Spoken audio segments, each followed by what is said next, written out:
I've lived on this land for over 70 years.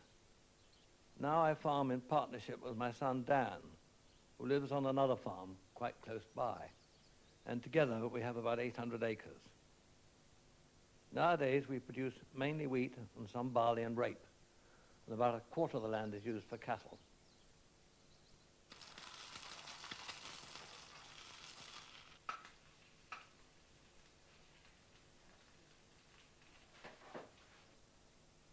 We're farming land now that used to be 5 separate holdings when I first came on the scene.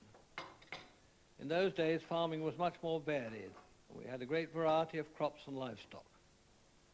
Now it's changed, as has the countryside and the people. The first job of the day is to go and look. It used to be said that farmers' feet make the best dung, which meant that crops are best on the farms where the farmer constantly walked around his land to see what was going on. A major part of the farmer's job is observation.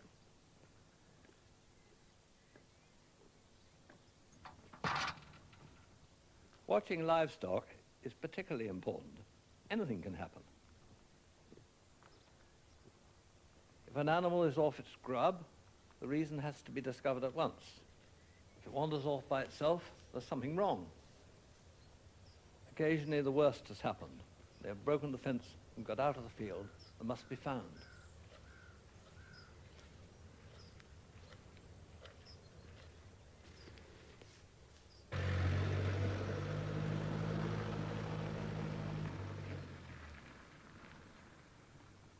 My son Dan comes in every morning to have a cup of coffee with me, and we talk about our plans for the day and what's been happening. Those prices, Dan, a little bit disappointing yesterday. How much were they? The top one was 93 for the heifer, Yeah. and 88 for the next one. What do they all add up to? I haven't worked it out. Wait, it's a ticket. But you can work it out. Yeah. But nonetheless, we were, without a doubt, top of the market. It's just that the whole trade was down. The average for the ordinary cows was around about 72, 73, so we're well over the average. Well, what do they make then? 88, Yeah. the one, that's the big cow, Yeah. and 93, the heifer. Right, should we see if Grandpa's awake? I bet Grandpa's awake. He's always awake for us. It's quite a large family house, and we had 6 children. By the time my wife died, they'd all left home, and I was here by myself. But then my youngest daughter and her husband, who are both teachers, came back with their 2 children to live with me. Want Mummy to put it on there? No, Mum. Okay. Where do you want it? Grove Farm is just outside Chesham, right on the borders of Bucks and Herts. It's in the Chilterns. On this ordinary bit of land, which you can see duplicated 1,000 times in Britain, you can demonstrate all the changes that have taken place anywhere in the countryside this century. They've all happened here in this small area around Grove Farm. This is the B4505, the road that leads to the Grove.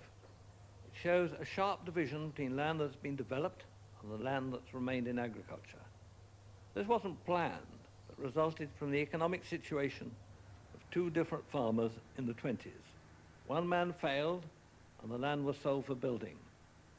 The other prospered and modernized, and so opened out the land as it is today.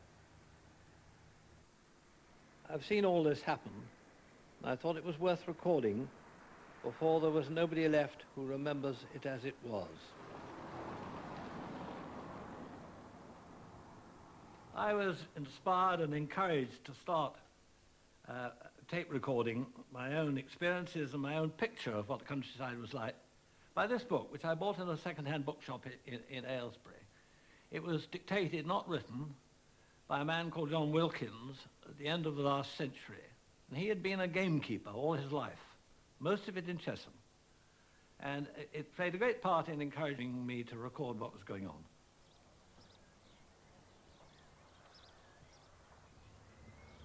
The story we're telling is the story of the changes in farming and in the countryside in one man's life, my life. And in that 70 years or so, the changes have been more than in the previous 400 years. This is Grove Lane, an ordinary country lane with low trimmed hedges. It's not that way in my memory. The hedges used to be thick and high, so you would only glimpse the small fields behind, each one with its own name and its own secrets. This is a map of this immediate area, part of the parish of Chesham, which shows the position, plan of the fields, etc., as it was in the 1840s. It shows a most extraordinarily complex plan of fields, all shapes and sizes, and remarkably small in this immediate area. The names of the fields shown, many of them tie up with documents we've got going back a long way. For instance, there's one field shown here as Wethered's, and that was given by John Partridge, who lived in this house, to his daughter when she married Edmund Wethered of Ashley Green in 1585. Next door to that is Two Dells Field, which is James and William Dell, who owned that land at the end of the 16th, the beginning of the 17th century. So a lot of the names tie up with very early ownership. I expect motorists think this refers to the two dips in the road. It doesn't. It's James and William again. This field is 36 acres, and we still call it Wethered's. 400 years ago, it was 6 or 7 fields with 3 different owners. I turned it into one. Of those original owners, one's name is still attached to the field, passed down by word of mouth, another to the road that passes by, and the third has been forgotten. This is a situation in which one feels particularly split, if you like. First of all, there's an extremely good crop of wheat, which I'm proud of, on land which used to be considered poor land. So I feel very happy about that. But then again, nostalgia comes in. This was originally 5 or 6 small fields, high hedges, each field with its own name and its own separate secrets, including a small field over in that direction, which was full of wild daffodils every spring. So as a child, I used to go and pick them. And I swept it all away, and I feel nostalgia about it. On the other hand, it's also been quite inevitable, the pressure to produce food. I was only doing what everybody else in the country is doing, but this particular part of landscape, I've ruined if it is ruined. I've also improved if it's improved. So I take personal responsibility for it and have personal regrets. This small bit of country shows things much as they were 70 years ago, a patchwork of small fields unspoiled, and the farming unimproved. Here the wood is only half the size it used to be, and the only hedge is newly planted. You can still see the white lines where some of the original hedges were that I removed.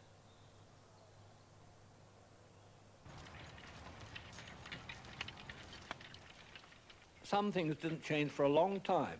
From the Middle Ages right up until the time when I started, there was nothing more efficient than one man with a plough and a team working 100 acres, which is why in the Doomsday Book, land was measured by the hide. The hide is 100 acres.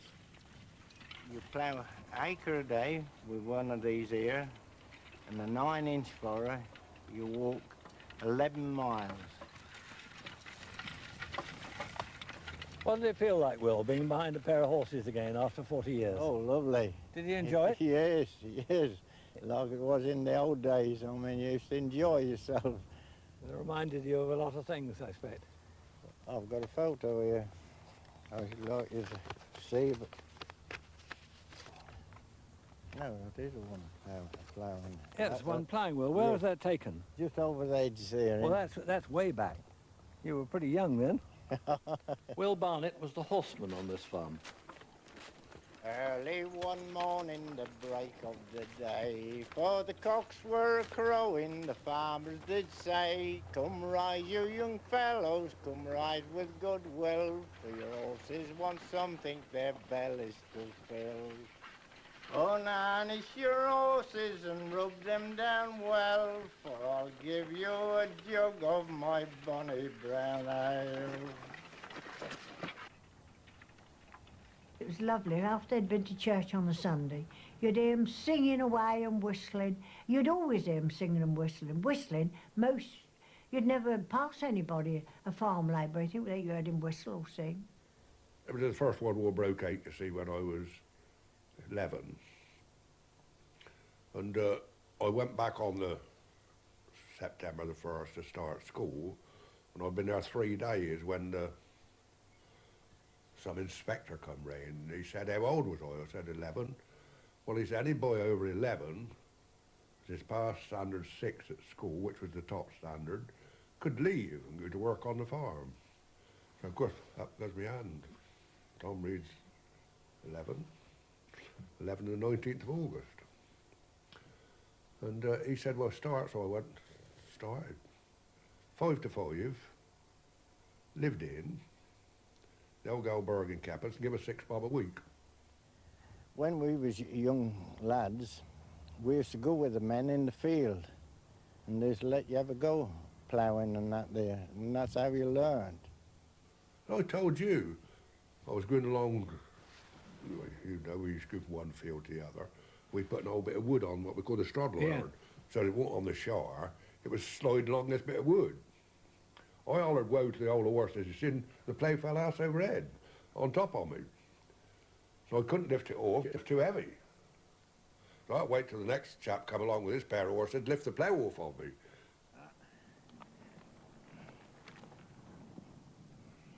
You used to come out at 7 in the morning with horses, and then you used to go ploughing till 9:30. A big lump of bread and cheese or meat, a lump of cake, a bottle of tea.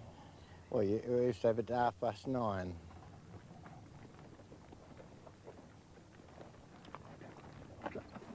I used to carry a gun in a basket for shooting rabbits or anything I could get hold on.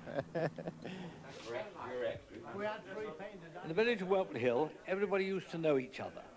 Tom Reed is in his 80s now, and his mother used to work for my mother. His nephew, Benny Baldwin, is the publican, and his mother used to look after me when I was a little boy. Tony was the governor, yeah. He was a different type of man altogether. He was born a gentleman. I was only a farm labourer. I wasn't in his class, was I? How could I be? When he was born with a silver spoon in his mouth, and I was born with a pot of soup. Will Barnett came from Lincolnshire. He started work for me as soon as I began farming and remained with me for 50 years. Well, when I first started for Tony, he won 20. And I worked for him for 50 years. We was, as you might say, like mates, because we used to work together. I mean, he's worked from daylight to dark when he first started. He married a local girl, Flo Batchelor, and her father worked at Grove Farm as a horseman since the turn of the century. The village of Whelpley Hill, near where we lived, you was just like one big happy family. And before those registered nurses, my mother used to bring the babies into the world. When anybody died, she used to go and lay them out. Florence Batchelor was at school with Vi Plested, the daughter of a horseman and hedger on the next door farm to us. And Vi married my wife's brother.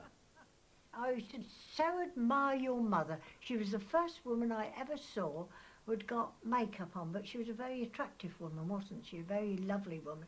Big built and lovely clothes. Oh, I used to think when I get older I'll have the same. All the people we've spoken to are in some way related or connected with each other, because it used to be a very small community, all working on the land, all related to each other. 200 years ago, my family were farmers too. Then almost every family in Britain worked on the land. We found in the chest there 4 generations of family photographs. That's my mother in, I think, about 1910. And then there's also this picture of me looking rather a lot different from today. I was 12 years old when that was taken. Looking surprisingly clean and neat. My father was a businessman who decided to come and live in this area. I don't know precisely why, because I was only 8 years old when he died. He had been quite successful in his business. I think he always wanted to farm. Neither his father nor his grandfather were farmers, but his great-grandfather was in Sussex, and I think he always dreamed of being able to farm. So he moved into the area as one of the very first commuters. And I was born only 400 yards from where I live now, in this house where he had a small farm. When I was 8, I became intrigued with the idea of plant breeding, influenced by Mr. Newland. And the first effort was in crossing different colours of polyanthus, because they were so very obvious in the early spring. With no great success, I might say. I went on from them to potatoes later the same year, and I grew all the varieties of potatoes I could find, of different colours and shapes and sizes, with a view to crossing them. I went on from that to birds and animals. And by the time I was 9, I was well into breeding chickens and rabbits, both of which in those days came in an enormous variety of shapes and sizes. Chickens weren't, as now, just machines for producing eggs or meat. They came with legs enormously long, legs very short, with tails trailing into the mud, feathers on their legs, feathers on the top of the head, all sorts of weird shapes, sizes and colours. And there were societies which went in for showing them in every small town, including Chesham. In the very earliest days, with no water except what collected in the moat, only a few animals could be kept. 5 working horses, 2 cows and a pig. But it wasn't the practical things that I first noticed about the Grove. Before my father had bought this farm, it seemed to us as children quite a mysterious place. We couldn't see it. It was surrounded by trees and everything, and reputed ruins inside. And I remember my brother, when I was very small, taking me during the school holidays. And we were frightened of the farmer who owned it, or rather occupied it. Benny Wingrove was a very bad-tempered man. So we crawled through the bushes to have a look. And the first thing I saw was a privy hanging over the moat, a 3-seater privy, just like something you read about in American backwoods stories.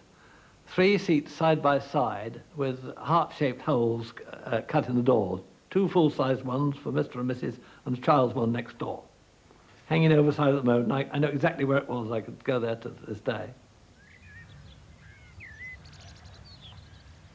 When I first started to record my memories, I realized how vivid the first ones are. I discovered that whenever I had a few minutes to myself, I could speak my thoughts into a tape recorder, and they wouldn't be lost. When I first remember this house, it was in use as a barn, and the trees had crowded very closely around it, and it was more or less derelict. The first thing I remember was heaps of walnuts on the floor, drying, ready for sale at Christmas time. After that, it was used alternately for livestock, pigs, and then a bull, and then sorting potatoes, and occasionally the storage of grain. It wasn't until the 1960s that we converted it back into a house, which is what it had originally been without any shadow of doubt. It used to be called a chapel, and may have been one for a time. It certainly looked like one, and so the locals said it was haunted and wouldn't visit it after dark. They were astonished when we went to live in it. From 1 year after my father died until I took it over, this farm was managed by a man called George Larkin, who was really typical of a whole class of people. He was a lay preacher of a sort of blood and thunder variety on Sundays, although a very humane and kindly man in every other way. He worked with great energy, and he used to tell me that he could work harder than all the other men because the Lord was on his side. And I think he was exhausted by the end of the week and glad to just go to chapel. To me, he was just like he'd been recently demobilized from Cromwell's New Model Army. He had the same sort of standards that they must have had. I think George Larkin would have recognized the way my neighbor Maurice Brown farms, because he's doing it much as we were all doing it in the 20s. Yeah, we keep the old scythe as a memento of the old hard-working days, Yeah. isn't it? I suppose, like the rest of us, you used it for cutting round before cutting with a binder. Oh, yes, yes, As well as for grass cutting. yes. It's hard work. It was hard work. Yes, a In rotten fact- job. in fact, Something that I it's, was particularly no good at, 'cause I'm too tall. I was about 17 when I started, Yeah. and it was so hard that it brought tears to my eyes Yes, I quite believe it. with the continual swish, Yeah, yeah. swish, all day long. It was hard work. It was hard. There was only one thing that was worse, and that's this thing, which some people use for the same job. Yes. And which I myself, on one occasion at least, have cut a whole field of peas with one other man. Right down like this, all day. And that's the way it was all done originally. And if you stood up, you were supposed to be lazy. So at the end of the day, you couldn't stand up, and somebody had to put their knees in the middle of your back and pull you up straight.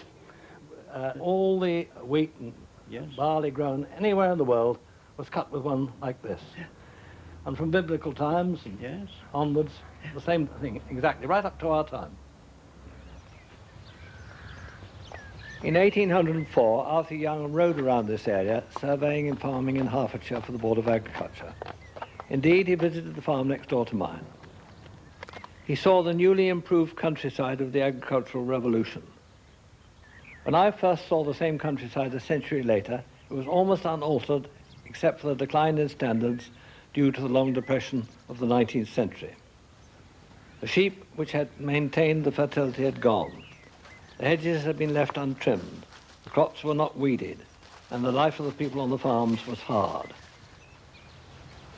Arthur Young described in detail what he saw, and the local system of chalk mining particularly impressed him.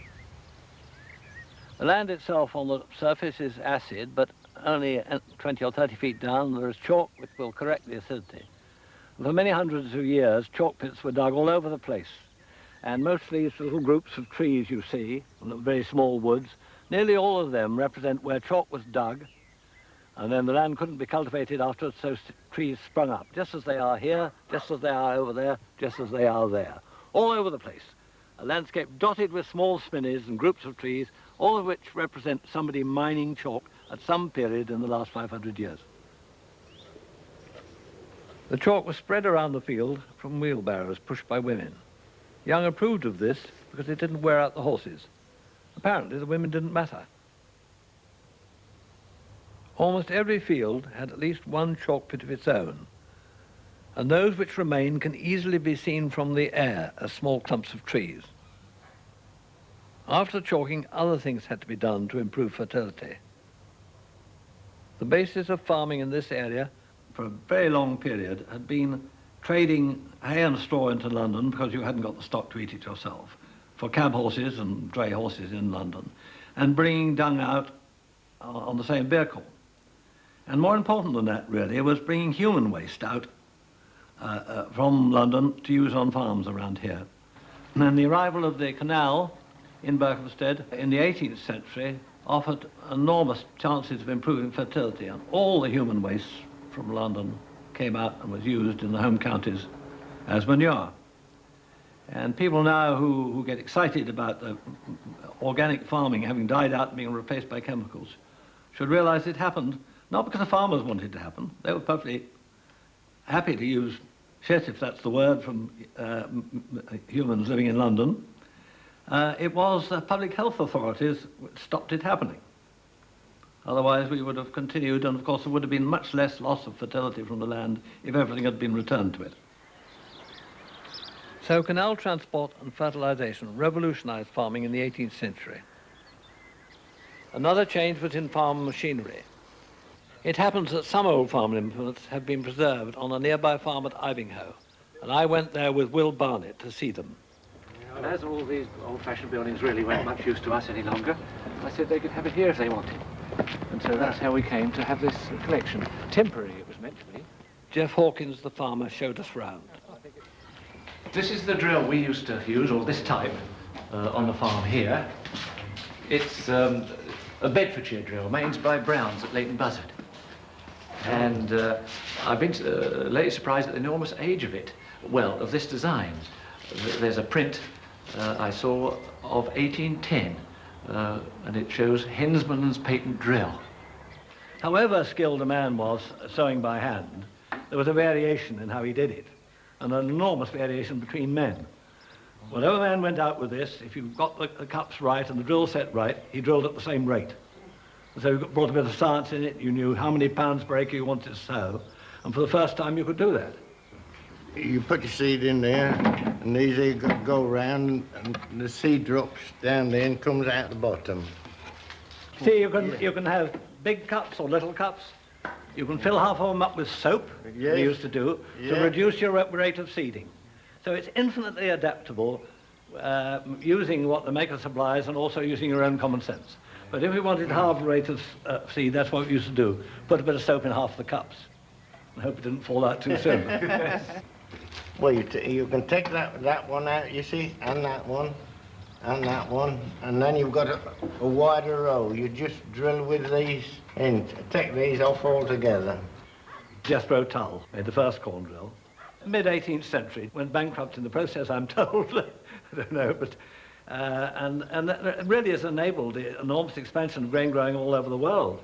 It's not conceivable that new countries could have opened up without some form of drill. It all dates from that, and the principle to this day is identical.